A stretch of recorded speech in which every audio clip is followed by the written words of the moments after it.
Welcome everyone to another Friday Leadership Live program.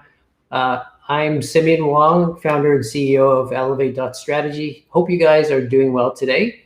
It's a beautiful day here. Again, I like to give a weather report, sort of, in Toronto, Canada, where I'm from. So welcome from wherever you are today, or if you're watching the rebroadcast, welcome as well. Really glad that you can join us yet again today. So this week, you may know that we've sort of shifted the time a little bit early in the week, which is great because I was trying to get my guest on, and I'm really excited for him to be on the show today and wanted him to be here this week. So we kind of moved it earlier on, so hopefully that's not too disruptive for everybody. But the rebroadcast is available. Again, as I always say, once I introduce the guest, feel free to reach out to him afterwards, and he'll be more than happy to connect with you, answer questions about his area of expertise. So just a very quick update about Elevate, how we're doing. We've had a great week yet again. One particular advancement for myself is one of the partners that I work with, Blue Steps, who does a lot of executive coaching work. I'm going to beef up my involvement with them. So that's an exciting progression for myself. What that means for my clients today is they're going to have a lot more support from all the knowledge that Blue Steps brings to the table, and also through some of the clients that I have through Blue Steps. So those are just kind of a bit of housekeeping, but you'll see that that's kind of the presence that I have now, is pulling in some more folks that I know from Blue Steps to help you, my audience, better navigate your career. So I just wanted to start off the show by reminding everyone that this series is really about career journeys and career stories. And what I found is a lot of my clients like to hear stories, because whatever it is that they're going through, they like to know that they're not alone in that. And so oftentimes, career development, career advancement is not easy, right? So obviously in COVID, that's caused a lot of people to reflect and kind of reassess their priorities. So anyway, without further ado, I just wanted to introduce our guest today. His name is David Bowden, and I'm extremely excited to have him on the show today. I first met David working with him at one of the companies I was at I would say about 10 years ago now, maybe a little less than that. And he was in a role that was very challenging, and it's really his specialty, his wheelhouse around business transformation. And that company was going through a lot of changes and a lot of very big challenges that David came in and sorted out and sort of put his expertise against. And so that's where I met him. And so we've kept in touch on LinkedIn, and reached out to him and said, hey, well, you want to come out and talk to my audience about what business transformation is, and what is it that he does, and how did he get here from a career perspective. So just a brief introduction. David is a senior business transformation expert, as I mentioned. He's consulted in strategic growth management and business process improvements for both commercial and not-for-profit clients. And you'll hear from him in a second his involvement with a lot of not-for-profit clients in various ways. David has held executive roles such as president of Sprint Canada Telecom, SVP at Direct Energy, VP at Bata, and country manager for Labatt. He also teaches business entrepreneurship to audiences globally, and he works with a huge range of people, including students, incubators, and multi-billion-dollar companies. So he's well-versed in various environments of business transformation and innovation. David spent more than 10 years working internationally in Latin America, Europe, and USA. And most recently, he held interim position executive roles in strategic business transformation at a number of clients, including Sears, CIM, IceGen, and Cavet Technologies. So hopefully that did him justice, but if not, welcome David to the show. Thank you so much for joining us today. Really glad to see you. How are you doing? I'm fantastic. Good afternoon, or depending who's watching where, good morning or good evening, whatever's appropriate for people. It's great to be here, Simeon.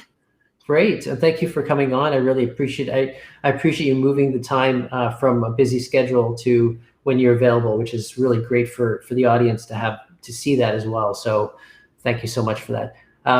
So again, I remember meeting you years ago now in a company that was very distressed, and probably one of the most challenging environments that I've worked in the corporate world, and a lot of changes that were happening. So I'm excited to hear about some of the work that you do since then, and also kind of your career path to where you are today.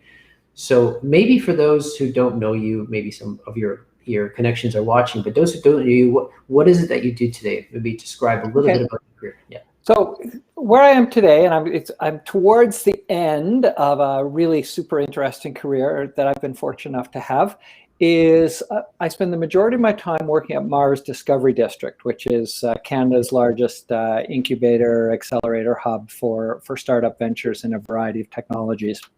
And I wear two part-time hats there. I teach entrepreneurship programs for them and at a lot of other institutions across Canada, and we had some international students as well. And I also spend a few days a week mentoring and coaching a bunch of founders of different startup businesses, primarily in sustainability and clean tech, but we also have a number in some other categories that I work with. So at this point, I would say I'm in a lot of sharing mode and being able to pass on the benefit of myself having made lots of mistakes in my career and doing things.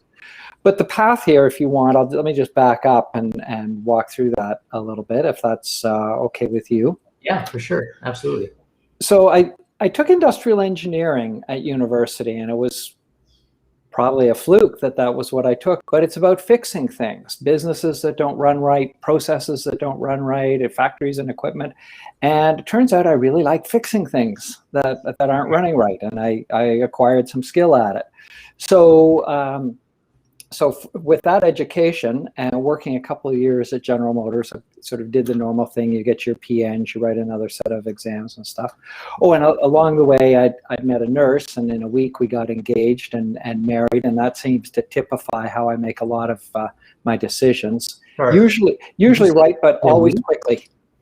Yeah. In a week. Okay. Yeah, it was 5 days actually, but I'm stretching it out to a week to get so I just don't sound like I'm too desperate to get me married.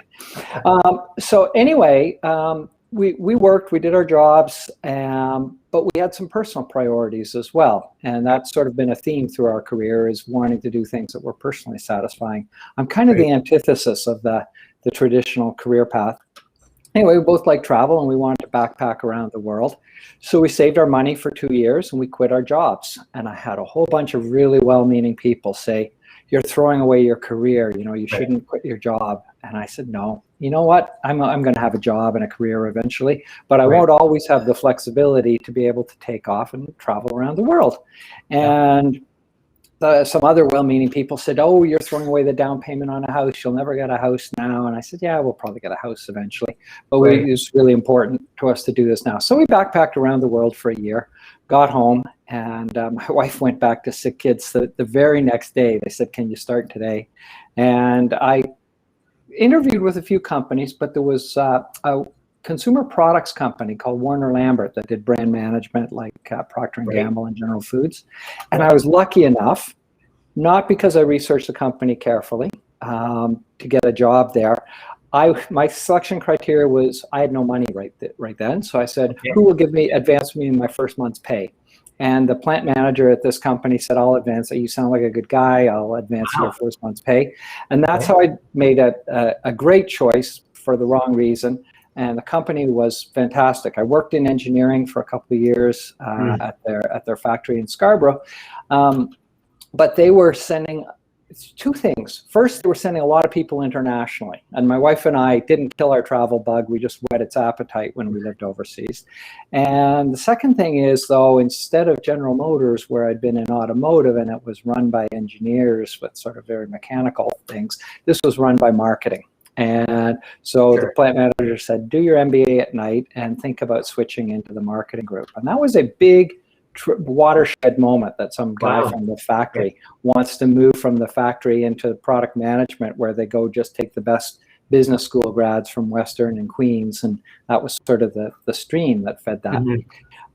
So actually I groveled and pleaded and eventually resigned. And my boss actually held my resignation letter and didn't give it into human resources for a week while he pulled some strings and finally got me moved into marketing. But I had to go right to the precipice, probably step 1 foot off the edge before. Pardon me? That's pretty gutsy. Yeah, I mean, I resigned to go to another job at a consulting engineering firm, but yes, and I think it's indicative of the companies will sort of listen to the chatter, but until a gun's against their head or there's some real need for it, it's hard to get them sometimes to take you seriously. So be prepared to go sometimes if you have to. And if you're going to issue threats, you better go through with them, because if you draw a line in the sand and nothing happens, you've lost all credibility. So went into marketing. It fit great with my MBA that I was doing at night school at Rotman at the time. This was before they had EMBAs. And within a couple of years, brand management was great. It was great to do marketing and sales, knowing exactly what engineering and manufacturing could do, because I knew how we could tweak our product and change it, and yet I didn't have to go ask for crazy things. Right. And within a couple of years, we moved tons of people internationally to Asia, Europe, whatever. So a chance came for me to go to Chile in South America, which was a military dictatorship at the time.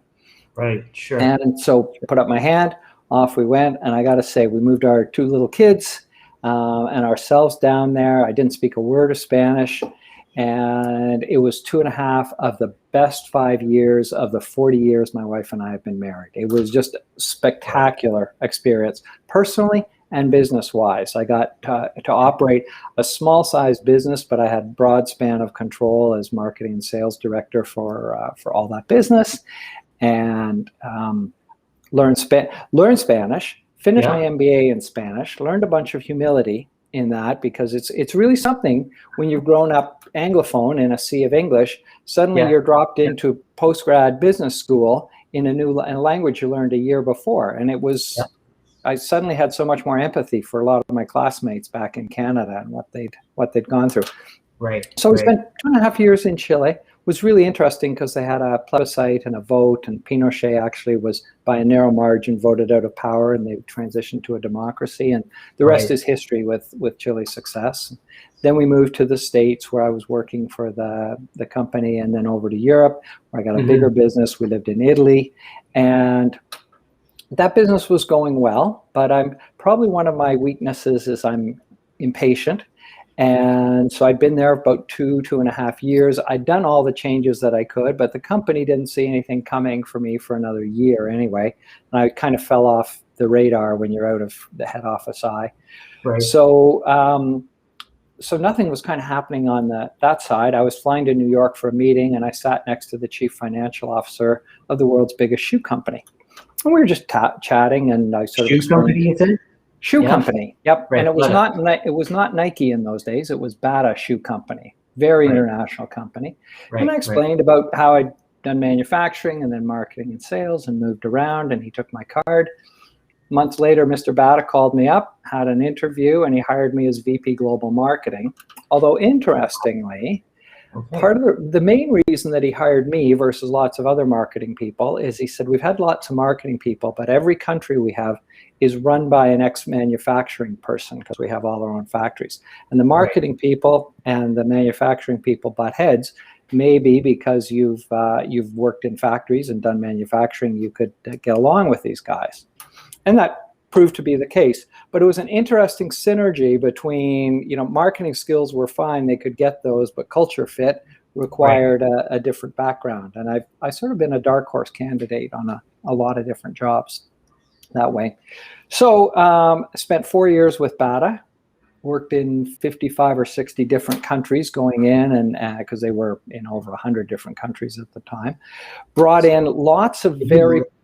Did you live in those countries? Did you live in those countries? No, I lived in airplanes and hotel rooms, and that was part of the problem. So it was great to go work and add strategic marketing and brand management to their businesses all over the world. But I was kind of a stranger at home, being home 1 week a month. And so that resulted in year 3 in an ultimatum from my wife that said, easy choice, new family, new job, you can pick. And so I picked new job. You picked the person whom you married in 5 days. Yeah. That's probably the wise move. I'm just curious to know if any of the people listening in or watching have made these kinds of, because they're very sharp moves, right? They're very, you're not moving just from a company to another, but you're moving from a function to another, and fundamentally in some areas that you've never had experience in, but you're just kind of picking up on the job, right?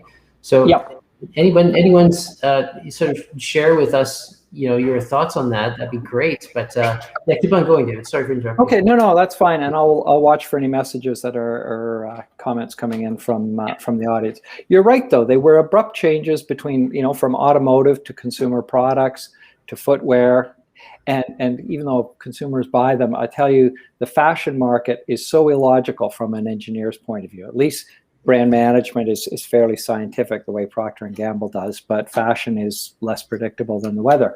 And yet, there's real technical skills in terms of supply chain and forecasting and early signals and reading those. And so there's a bunch of technical solutions that go with this various fashion trends that blow around. So anyway, got a new job, went to Ottawa for a couple of years on a contract with Canada Post, different industry, lots of B2B service industry, and spent they were going to privatize the way the Dutch, British, and German post offices had done. They brought in like 6 people from the private sector. I was one of them, and we were earning 2.5% EBITDA. We had to get to 3.5%. They were going to IPO. Then we changed governments, and the new government didn't want to privatize it at all because it would cost them votes. And so the whole corporate mission changed. And suddenly it was like working for the government. It wasn't like working for a crown corporation or any kind of corporation at all. So it's time to go. I got a job with Labatt in Cuba, running their joint venture brewery. This is every engineer's dream. You got your own brewery on a tropical island, and you've got a 50. Go ahead. Let me ask you, sorry, quick question about that transition. So you said that you went to sort of working for the government, therefore it was time to leave. Is there a reason why that was the case? Is there sort of a guttural reaction against that new environment, or why was that the case? When they had a mandate to make it into a commercial business, improve profitability, and do all those things, that was wonderful. When that mandate changed, and I get it, they're the owners. The owner, just like the Bata is owning their shoe company, they can do what they want with it. But when the owner now decides, no, we want to use it to pay political favors, and we don't want to compete with other businesses that are out there and making a profit, was probably the 5th priority, not the top 4. And I get that. They had other priorities, but it was no longer a place where I could add as much value. But let me say that the learning and some humility from that job was probably the very best change agents I've ever worked with in my career were in government and public sector. Because in private sector, you can make 80% of the people happy and 20% can go to your competition. You can work that way. When you're in government and you have a monopoly, that sounds like easy business. But when you have to make changes, you have to make 100% of the people happy, and you can never do that. And there was a few brilliant people inside the government in education and health and other sectors that could make change. They could change rings around people I worked with in the corporate sector. It was so it was good learning in terms of doing that. So off went to Labatt, to Cuba. Tough place to work. It was a joint venture between 2 partners, a Western corporation and a communist government, and they were 50-50 JV. And it was like waking up hungover in Las Vegas with someone in the bed next to you and you got married last night, okay? So these 2 companies negotiated with each other, each thinking, well, we'll just ignore the other one and go about our thing. And they just fought. They couldn't agree if the sun was shining each day. So they fought, and the general manager's job was kind of arbitrator and peacemaker. And a good day was they weren't fighting and you could actually get some work done. It was still fun to live in Cuba, really interesting, really challenging, and spent a year there. Then Labatt got sold to a Belgian brewery over in Europe. They shut down all the international activities, and I wound up home out of a job. No network, no address, because we've been living in Cuba and we've moved out of Ottawa where we were living and moved home to Toronto. No phone number. Like, this was just incredible. So you get home, nothing. Try looking for a job, write a CV, don't have a phone number or an address to put on it. So I started looking for a job, and I sent out About 1,400 CVs all over the world by snail mail. This was in the olden days when you licked an envelope and a stamp. Around the world. Okay. Yep. Can you tell me a little bit about what life was like in the black and white? I'm just kidding. But how did you find 1,400? How does one find 1,400 jobs? I mean, even today, right?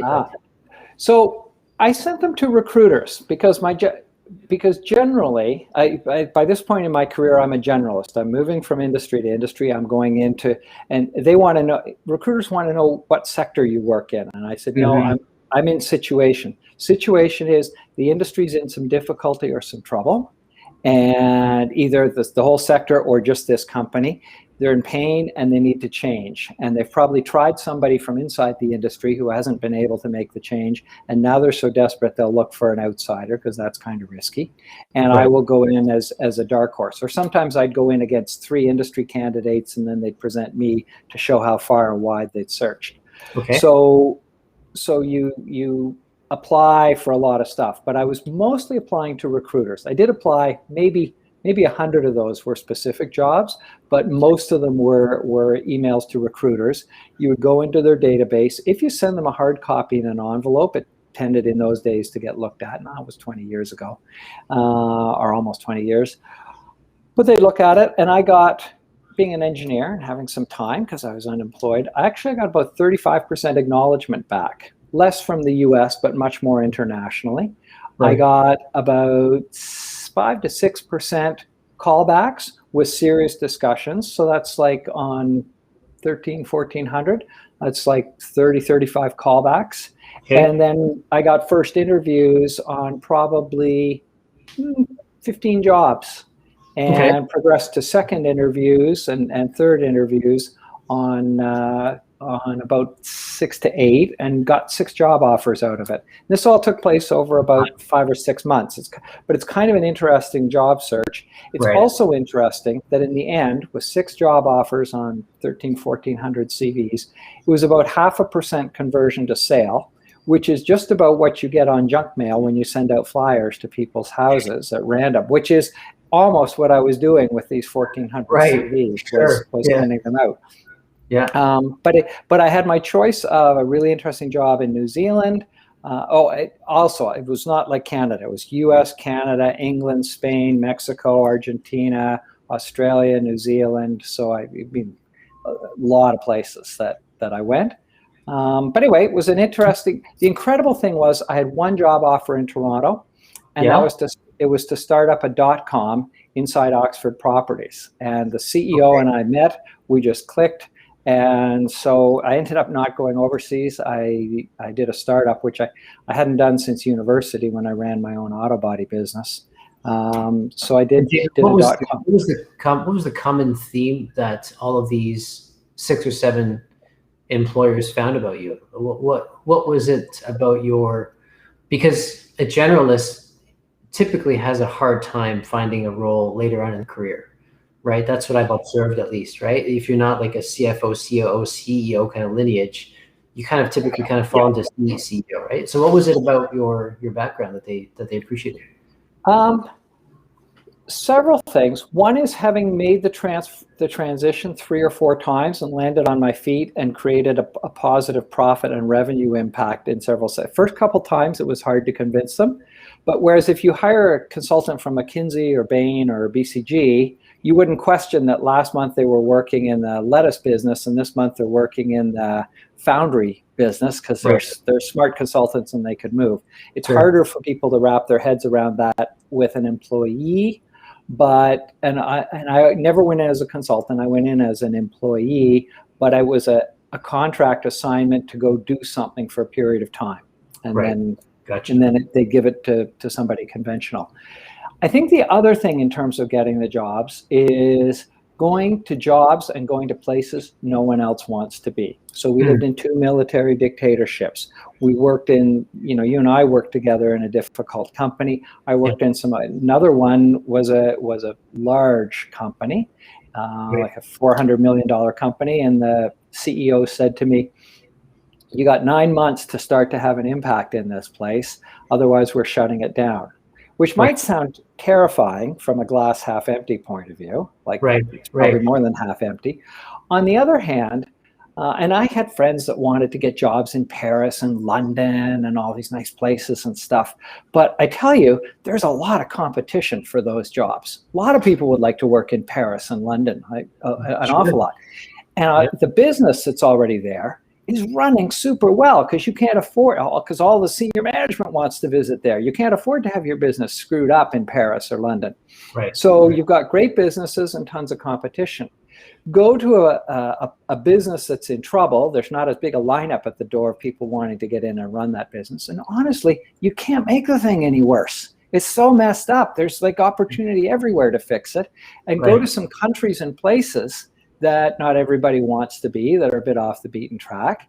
And you can live, those countries are just as full of interesting people, let me tell you, and interesting cultures and language and everything else. So you can have a great time in those places, and you can do great stuff on the business. So I found that worked really, really well in terms of getting jobs. But you're right, the higher up you get, the harder it is to do lateral transfers. And there are a couple of cases where I took steps back to do it.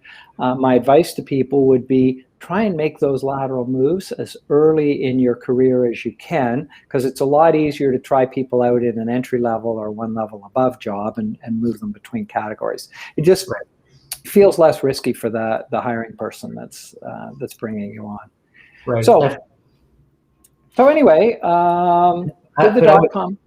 I would imagine going to those countries that were, probably maybe less advanced in their business model and kind of running businesses, had its specific challenges, right? Around, like, how do you deal with infrastructure? Like, how do you deal with the fact that they may not have anything in place that you need? And sometimes things are maybe beyond your control, right? They might be sort of government pieces or whatever it is. How do you handle that? So let me give you a couple of examples in Chile, for example, where you'd go into a supermarket, and normally here we're really used to planograms and tracking product by profitability per square foot or by facing and stuff like that. And I knew they had all their stuff displayed suboptimally in terms of where they were, but really hard. So I knew the solutions would work, but harder to go and implement it. So basically what we did is, first of all, I needed some leverage. So I had a whole bunch of confectionery products and razor blades, because I had Schick razor blades and Adams brands and some other products. And I partnered with Kodak and also with a big battery company. We had a lot of stuff for the cashier, for that point of sale stuff. And we basically designed displays that held all our products. We put them in there, and we put them in on consignment. And we said, look, we'll put them in. You only pay us for what sells. And if it doesn't, so made it zero risk. Okay, we're going to put it, because they had dump bins full of paper towel sitting at the front of the store. One SKU on something people were going to buy anyway. We put in 80 or 100 SKUs, all more profitable, jammed it in the same space, and said, you don't even buy the stuff up front. We'll just sell it full price. And so you have to prove it to make sure it works. I mean, that's one example. It works, but making it zero risk for them to try was really important.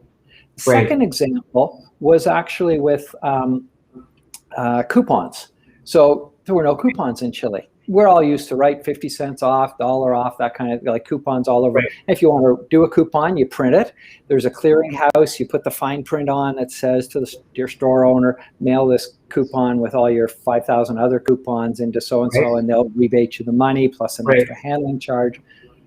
None of that infrastructure existed. But we had a product with Schick razor blades, and we were competing hard with Gillette, and I wanted to put coupons on. So I partnered with Shell Oil, and Shell only had like 50 or 80 stations around the whole country, and they redeemed them. So they built the redemption thing, and I said, instead of 4 different petroleum companies, everybody that's a Schick customer is now going to bring their $1 coupons in, which was a lot of money back then in a developing country. They're going to bring them all to Shell. It was a no-brainer. So we did the thing ourselves with no infrastructure being in place. So the creativity is not thinking up coupons. Some brilliant person did that 50 years before me. The creativity is figuring out how to adapt it to work where the normal infrastructure doesn't work. And that was a fairly common theme. But when you know it will work, your perseverance is triple. Yes, because you're excited for the result. I mean, you're excited to see that, it's a bit of a slam dunk, right? What I find very interesting from my background, having grown up in Hong Kong, is the perception of different kinds of discounting, kind of, marketing ploys. In some cases where it's taken for granted. I remember the organization that we both worked at was, buy low, sell high. Sort of like frameworks, right, of pricing and. But you would never have that, culturally speaking, in Hong Kong the same way, because that would be considered, a discount store kind of a thing. And so I think, probably conveying something that's a new concept in a different culture probably is pretty challenging. David, I have a question for you. So we have, hey, Kim, good to see you. So she says, yeah, David, your passion for fixing things is palpable. Love that. Yeah, it sounds like throw an engineering problem at you and you sit back and watch the magic. Did you have to fix anything about, okay, this is interesting. So we're moving now into the kind of the personal, which is kind of where I wanted to go as well. But as you were kind of figuring out your way through, it's all not so much even about what you want to do. It's really more about what problem is there to solve now, right? That's kind of so what did you have to kind of fix about yourself to get sort of the job or career that you wanted? It's a great question. Tough question. Well, yeah, there's a couple things I want to speak. So first of all, if you're missing a specific skill in general management, if you understand operations and engineering and marketing and sales, how, and you're okay with numbers, so you get finance and you don't mind listening to people. So you sort of can cover the areas, but it doesn't substitute for knowing the specific industry. And that's, as I mentioned earlier, sometimes a problem. And I worked pretty hard with people to say, look, your industry is full of people that know your industry really, really well.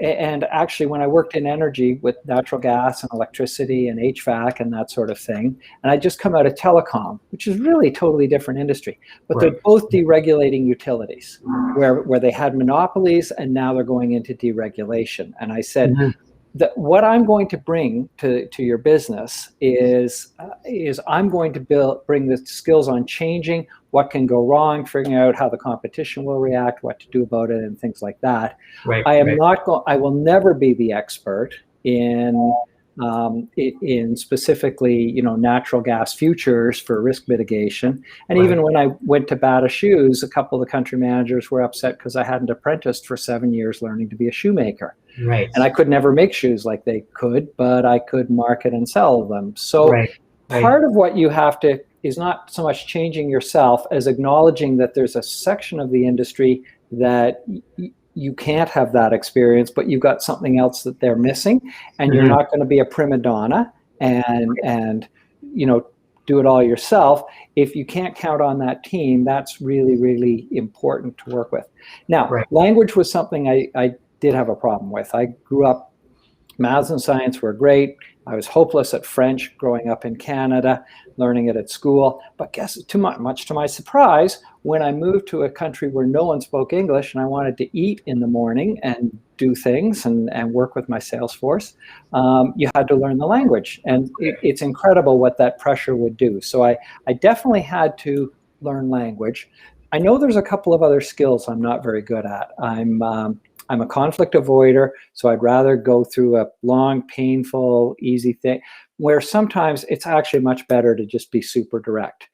Sometimes I turn that on. Sometimes I have a number two person, frequently in the finance role, that I'll actually use to complement a lot of that. And negotiation is another thing where part of being impatient is if you're dealing with a supplier and they're saying this much money, you're saying this, and you're going to do this, and you know where you're going to end up within 2%, right? I'm like, just go to the end point and do this. But But I had a couple of employees that worked for me that loved the brinksmanship and the negotiation. So I found out who liked to do that, and I would just hand that stuff off to them. So I don't think you have to be good at everything. You have to know what you're not good at and know when that's needed and know who you're going to bring in, or know that you'll switch styles to go do it.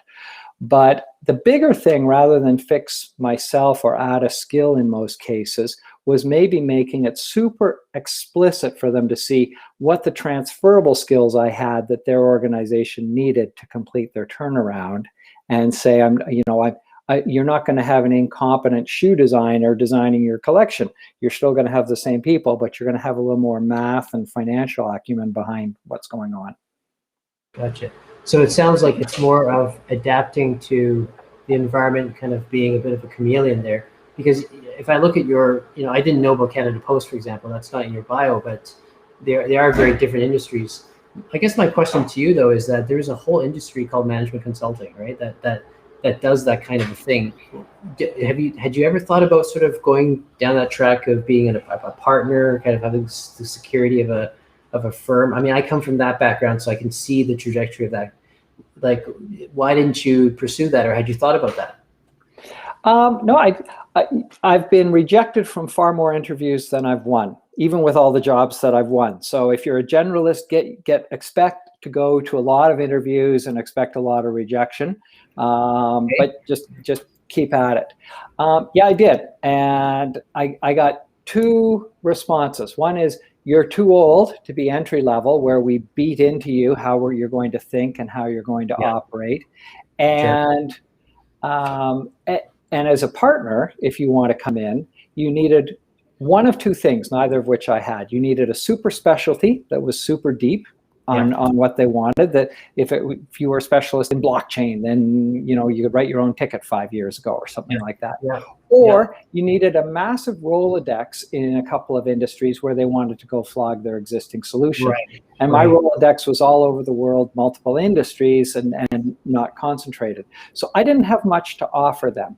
Now, when I went in, and I often pitched myself sometimes against consultants, but frankly, they were usually putting me into a vacant role. So from a cost and a risk point of view, there's a whole procedure to get consultants approved inside industries. And a lot of them are really negative on that. Mm-hmm. I'm kind of like, I'm going to be your pet consultant in terms of coming in, specific assignment. And you come from consulting, but here's how I would pitch against that. And I would say, many times the consultants will come in, write you this glorious plan, charge you $300,000, $400,000, probably more than that these days. Here's the plan. Bump, your problem. Live with it. Deal with it. Implement it. I will build the plan. I will execute the plan. I will implement the plan. I will put the measures in place, and then I'll take myself out of here and leave. But you will have it in and running, which you don't get from a lot of consultants, and if you do, it's really costly in terms of doing it. So I figured I was cheaper, and I had an implementation push. But again, it's like they're not just going to hire me because they like the shirt I'm wearing or something. It's all about money. So if I can be cheaper, faster, and point to a track record, that can work. So what would you say then is the one quality that a good business person needs to have, right? Regardless of whether, it's not the Rolodex. For me, it wasn't the Rolodex. For me, it was different things. But from your perspective, as you think back to your career, what's the 1 or 2 personal traits of yourself that were necessary to get through and get a successful career?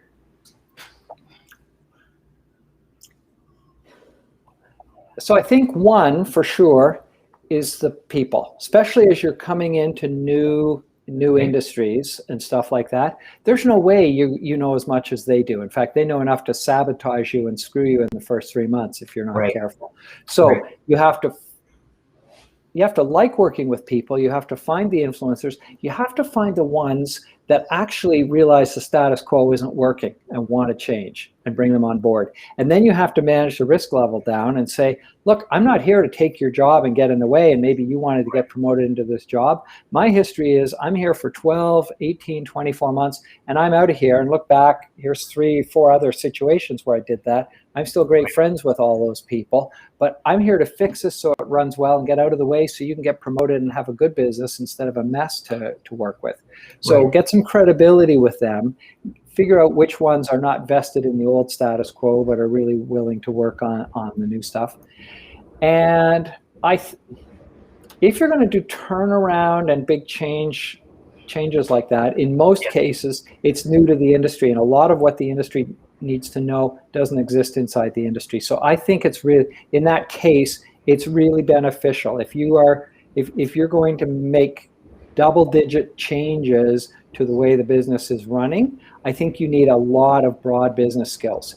If you're Coke and Pepsi fighting like this for 0.2 of a market share point, which is kind of, I call it actuarial marketing. There's a great skill to it and things like that. You need such deep knowledge in their industry. But the types of turnarounds I was going into, 0.2 of a share point wasn't going to do anything. They needed 20% turnaround and shift and things like that. Right. So on the broad change level, I think the broad general skills and really good ability to work with people, small ego is really helpful too, because letting them have the credit is a really quick way to get them to volunteer more ideas.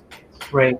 And one of the things that a lot of my coaching clients come across is having the sense that they're valued, right? Having the sense that they still bring value to the organization, even though maybe things have moved on from a technology perspective or a new way of doing things.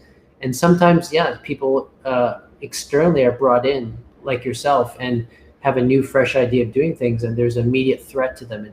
And their sort of knee-jerk reaction is, as I'm speaking with them, is like, oh, I need an exit plan now.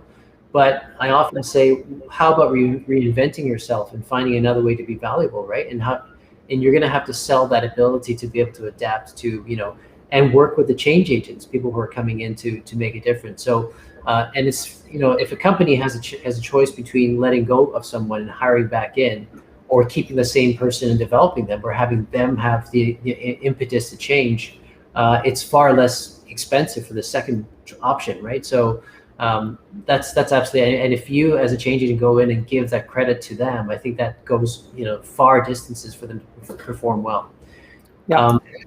Certainly, having worked as a consultant or a contractor, both of which I've done over the years, gives you a really fresh perspective on that too, because literally every week, usually by day or by week, but even by month, if you're a contract employee, you have to be creating value. There's no tenure, there's no continuity or things like that. If you're not valuable, they're going to cut you. So you're constantly thinking, how can I add value? And you're pretty honest when you say, geez, I've done almost everything I can do here, and I almost always would take myself out of the situation before the company came to that conclusion. Why? Not to accelerate, so that I could leave on my terms, find another job and hopefully get a fairly smooth step off, as opposed to waking up one morning, the company's finally decided, usually at the least convenient time in the middle of a COVID pandemic or something, that now we don't need you and we're downsizing. So if you're not adding value, you should go. And this relationship thing, I've loved some of the companies I've worked with, I've loathed some of the companies I've worked with, but it's business and it's transactional. If they pay me a fair salary each month and I do fair work for them, that's great. And if we're both happy at the end of the month, we'll do it again and again. And I caution a lot of younger people in particular about, don't get guilted into, I owe the company, or they want me to, they just gave me a promotion, I got to stay around for another year. No, they promoted you. If they pay you fairly and you work hard, then it's business. If you have a better opportunity, give them a chance to match it. But if they don't want to, don't get guilted into turning down a good opportunity, because only you are in charge of managing your career, not them. Right. I wanted to reserve a little bit of time for you to talk about your involvement in not-for-profits and how important that is for leaders today in order for them to grow as people. I coach on the premise of being a human being, right? That you've got skills and passion, and you want to have an impact larger than yourself. I know you do a lot of work with not-for-profits. Can you talk a little bit about that and why that's Sure. important for leaders? First of all, I think it's a really important part of networking and career building is to try and do some volunteer work, which you can do early in your career, and you can do sort of middle, later career. It is really hard when you've got tiny kids and you're working to really get a couple of breaks in sort of late 20s to late 30s is a tough period. But the rest of the time, I would strongly encourage people to, and I mean, you can still do a bit of volunteer work, but it's hard to really get into it.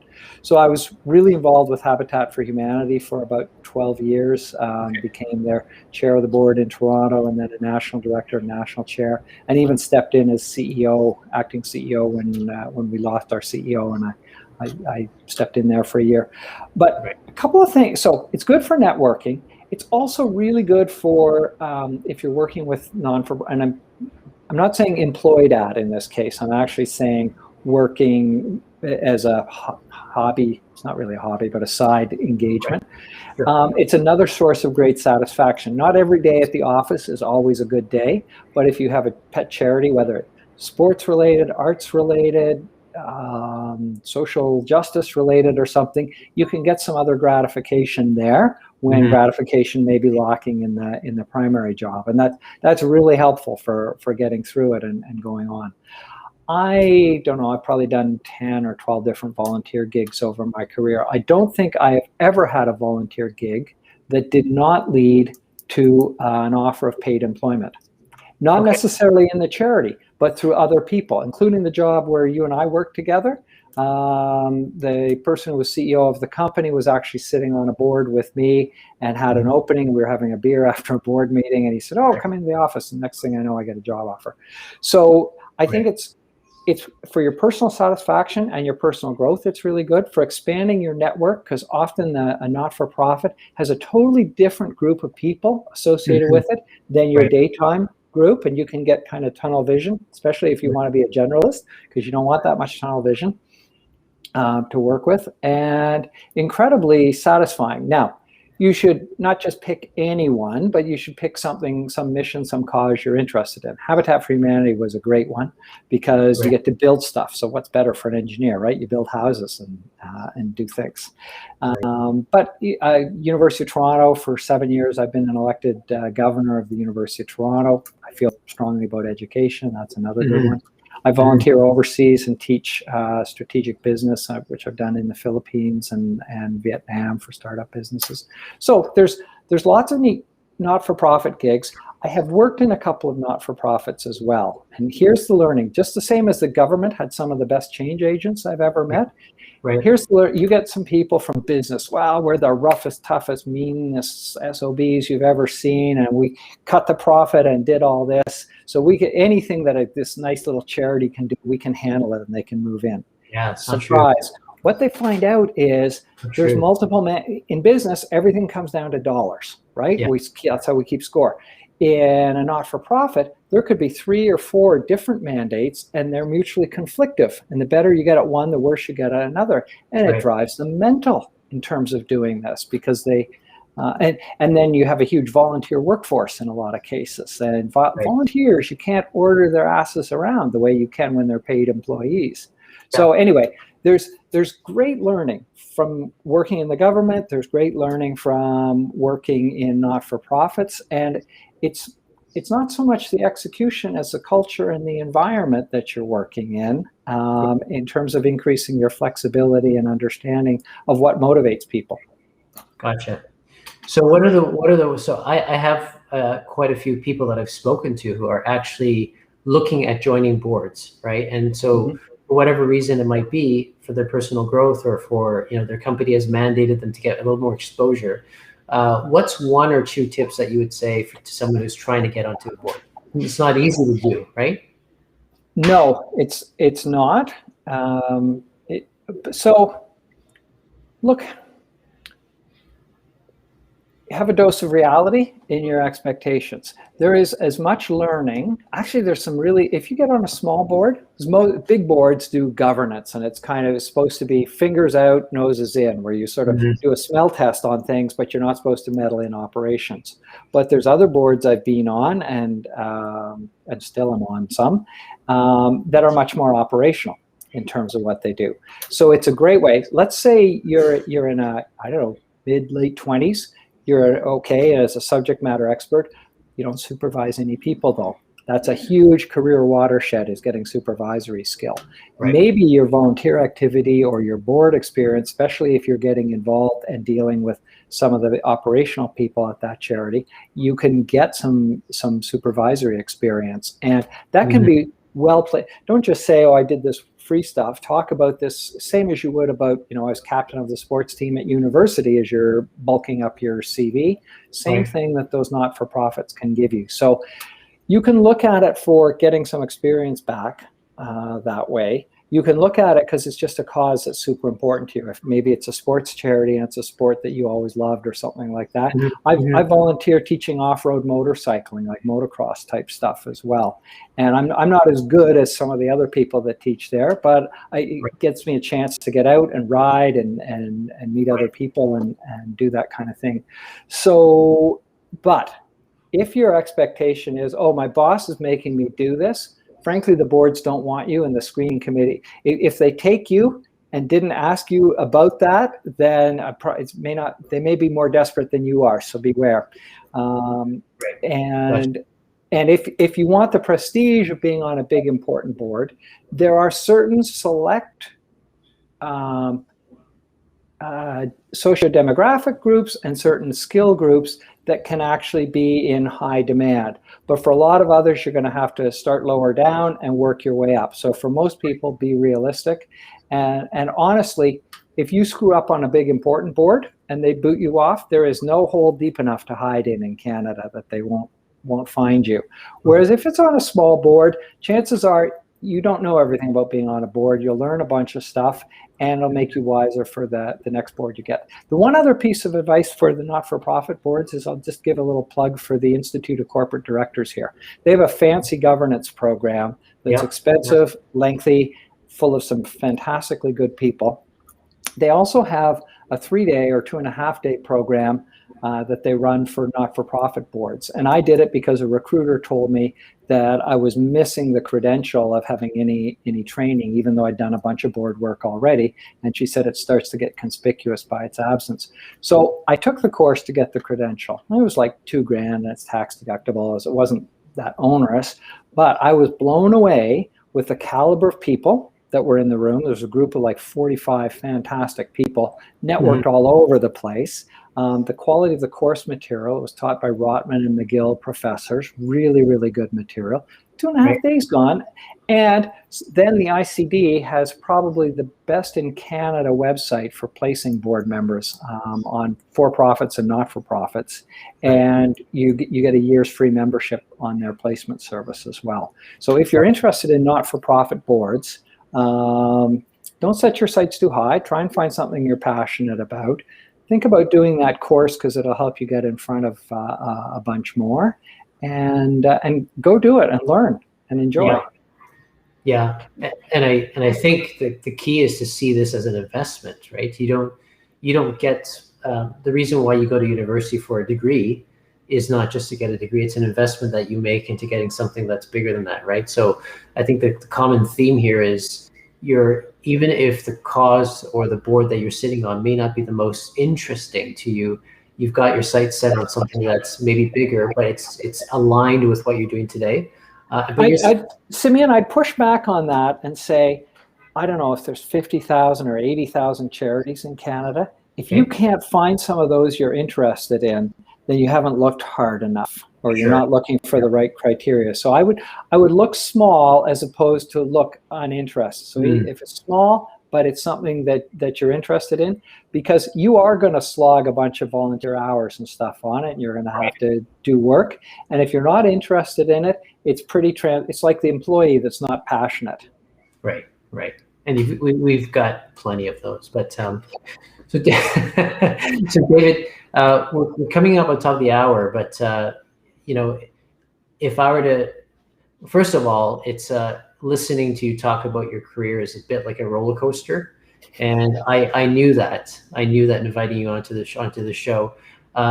You're rare, and I love the fact that you have the adventure side of you that says, you know, there's going to be some monetary risk, because I know folks who do similar things that you do, but have large periods of lull time where they can't find a job and it impacts them. But I think some of the key themes that came out of talking to you is about being adaptable and acknowledging that the people that you're working with actually know more than you do, and learning from them. And I think that leadership aspect is the strength of leveraging that in your arsenal. It sounds like it's something that you've consistently done, right? So, and then going into the importance of the board element of things, which it kind of rounds you out. It feels like that's what you're saying, is that there's other things that it's not necessarily about the bottom line. Usually for not-for-profits, right? They need to be able to make money to kind of self propel, but that kind of rounds up you. So the adventure behind that is also very important for people who are looking for that. And I do know that sort of as a logical career progression, people will put a board as sort of like, you know, somewhat up there as a CEO as well, right? Wanting to be part of an organization to help, you know, not-for-profits, whatever it is. So, but David, thank you so much for your insights. I know that listeners will have a lot to think about now, and I'm hoping if you're watching later on as a rebroadcast, I always say there's a lot of follow-up that I get after the fact about how to reach people. And if you're on LinkedIn, just look up David on LinkedIn and send him a quick note and see what happens, right? Because you never know based on his story. So David, before I let you go, I like to do a round of rapid fire questions, right? So by now, most of my guests will know what they are, so I try to change it up a little bit, but I won't for you today. The one that's favorite is, what is your alter ego profession? What would you be doing right now if you weren't doing what you're doing right now? I think I'd be a Ferrari mechanic. Okay. And why? Instead of engineering, I almost became a mechanic because I really like mechanical things and engines and stuff like that, and I like fine cars. Anyway, that was a very knee-jerk answer, but I just gave you the first thing that came to my head. Yeah, no, I mean, it fits with your, what is it, motocross biking or whatever it was, the adventure. Like, gotcha. Okay. What book title or movie title would best describe your career? Apocalypse Now. I'm waiting for that person to say Aliens or Aliens versus Predator, you know, or Godzilla. Okay, Apocalypse Now, but it hasn't seemed like it's apocalypse. No, there's calm inside that, but yeah, gotcha. And then the last thing is, what COVID habits or hobbies have you developed? I've always been outdoors. I've done a fair amount of hiking and snowshoeing, but now with COVID, because we've moved from the city up to our cabin a year and a half ago, and I am going for big hikes in the forest every day, not every day, probably 5 days out of 7. And it's been so cool to be up here and just watch the seasons day by day by day as the whole year. It sounds very artsy for an engineer to say that, but it's been really, really pleasurable to spend time here. And I used to, when I'm kind of in the groove of work, it's kind of like a meeting gets canceled. Damn, what am I going to do and stuff?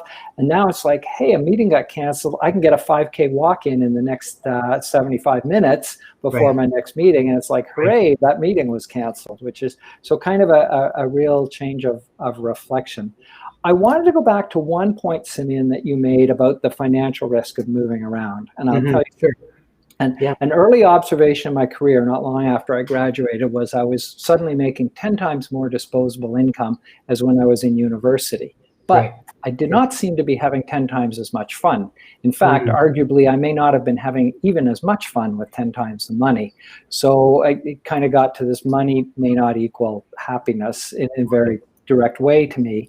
So at that point, I decided that on scorecards, I was not going to go to a money scorecard, of getting to 90th, 99th, and higher percentile in that single category, because there's risk of getting knocked off that, and it didn't seem to equal happiness anyway. So I like the idea of having several scorecards. One may be a not-for-profit that you want to work with, one may be your family, one may be a sport that you want to do or music or something to a very good level. But my thesis is, and it's been proven for me, is getting to the 99th percentile or higher on a single score like money is really hard to do. Takes and requires a ton of focus and dedication and sacrifice on all other aspects of your life. Or if you're becoming a world champion athlete as well. So, but getting to 90th percentile on 3 scorecards isn't that hard. Actually, if you're smart and well educated and willing to work, you can get to 90th percentile fairly easily on income, career. You can get to 90th percentile maybe on your family if that's what you're interested in, or maybe it's travel. Maybe you want to visit 75 or 100 countries and you just keep ticking a couple off each year. It may have to do with your religion or your faith or other things. But if you've got 3 scorecards hitting 90th percentile, I believe that's just as big an achievement in life, probably more rounded, and probably easier to achieve and sustain. Right. Well, I think as I think about my career, I think what I did was I never thought about, I never had 3 parallel scorecards. I think what happened in my career was I had a scorecard that was unidimensional, and I found that was just tremendously unhappy. So I kind of moved to another scorecard, which then kind of hit the mark a little bit more. And then finally, I think now I've hit a scorecard where, what is the dimension that really matters to me? Actually, a lot of it has to do with human interaction, sort of enabling kind of, and, well, I'd love to invite you back to talk about the dynamics of scorecards, because I found that I've had to sort of give up 1 or 2 of the scorecards in a sense to kind of really focus on the scorecard that I love today. But I know that you're saying that doesn't need to happen. So, but I have a feeling that's a longer discussion for another day. But that's really, a 2-beer discussion for another day, Simeon. It is. And a large part of that has to do with, what they call work-life balance, right? And a large part has to do with, what is it? So I always say passion is what skill or capability would you love to stretch and do if you could have that ideal career, right? Because it's a lot easier if you're a finance lineage to go to, a director of finance and then SVP, and then that just makes logical sense in the corporate ladder, right? You do more of the same, you get paid more with a bigger title, but that doesn't equate to happiness. And I actually would rather say, as a finance person, there's 5 different skills you have to have: communication, people, analytics, and all that stuff. Now, if you were to choose 1 or 2 that you really love to do, right? It's the thank goodness it's Monday kind of a thing. And I would just throw it out there and say, make your own ideal career. Which 2 would they be? And that's kind of a new dimension there. That all right. So I won't hold you up any longer. We are over the hour, and I want to respect your time. But thank you so much, David. Learned a lot today, and I'm going to timestamp this as I always do for my listeners afterwards, and sort of try to track where it was that our conversation went. But really appreciate it. Don't go away. I'm just going to move you backstage, and then we'll chat afterwards. All right. Okay. Thanks, David. Thanks a lot, everybody.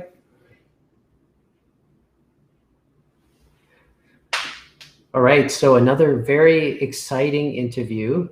If I compared it to last week's, which was David Sinclair, which I wrote about in my post-interview encouragement for you to watch, David Bowden's taken a very different a spin on his career, right? So, but I think the lesson that's coming across very clearly, and I really hope that you're taking away from this, is the fact that there is more to, I guess, a career than just sort of the traditional well-trodden path, right? Which is okay to take, but at the same time, there's so many different other kinds of adventures that you can go on that lead you down the same path, perhaps even to a happier path, right, than you normally would. So if you're one of the people that I have the privilege of coaching, hopefully this is an example of what I mean when I say passion and impact, right? And you can take that away. But everyone else, thank you for tuning in again.